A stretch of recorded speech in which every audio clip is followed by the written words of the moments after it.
vamos compreender um pouquinho da transição do século XIX para o século XX a partir da literatura brasileira. Uma perspectiva histórica. Autores Maria Luísa Carneiro Fumaneri e Everton Kavinsky. Editorial Intersaberes. Vamos lá. Capítulo 3º, capítulo 3. O sistema literário consolidado. A virada do século XIX para o século XX. Trata-se de uma leitura complementar às nossas leituras sobre a capoeira, sobre a escravidão e sobre a história do Brasil. Maravilha! História do Brasil, escravidão e capoeira. O sistema literário consolidado. A virada do século XIX para o século XX. Um olhar para a história do Brasil a partir da literatura. Autor deste capítulo, Everton Kavinsky. O presente capítulo aborda as correntes estéticas do final do século XIX e começo do século XX. O objetivo é apresentar a você, leitor, a multiplicidade de tendências literárias que se colocavam à disposição dos escritores brasileiros no período. Para tanto, analisaremos os pressupostos estéticos e ideológicos do realismo-naturalismo, do simbolismo e do parnasianismo.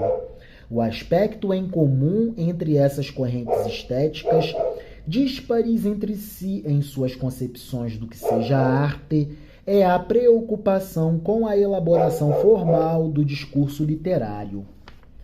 A consolidação do sistema literário brasileiro proporcionou o aparecimento de uma série de correntes estéticas no final do século XIX.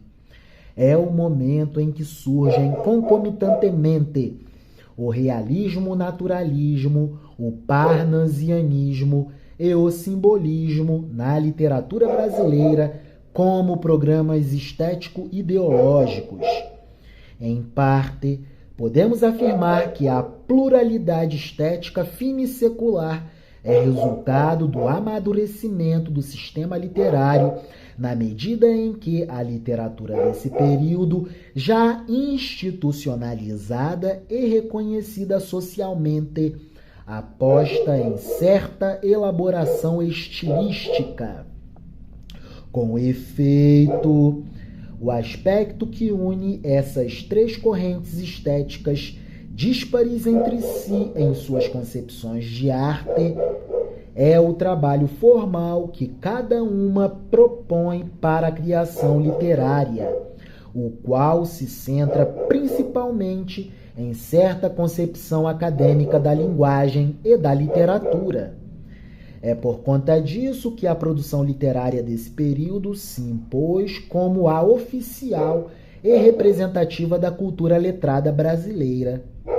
Elabora-se nesse período, portanto, uma literatura padrão que se impõe como modelo da cultura literária nacional. Essa literatura socialmente representativa perdura até 1922.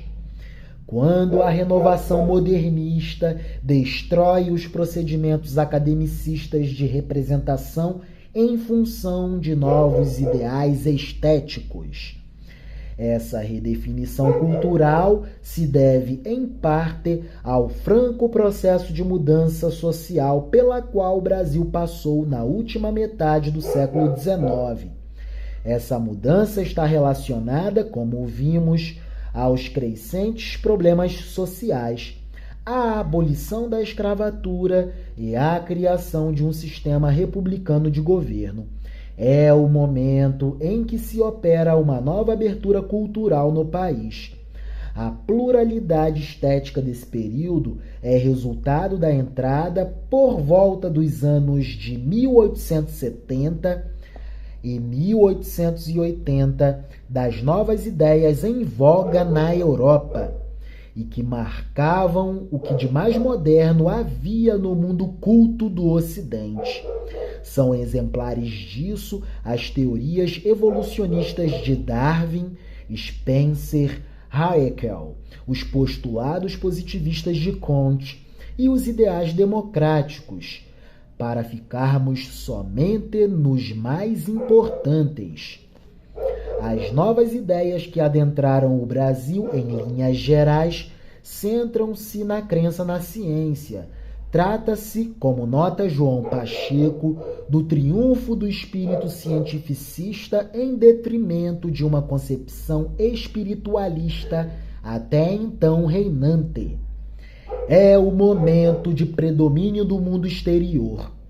É o momento de predomínio do mundo exterior, que a modo passava a ser o lado direito e certo das coisas, sobre o interior, que se transformava em seu avesso. É o momento do predomínio do mundo exterior em detrimento do mundo interior.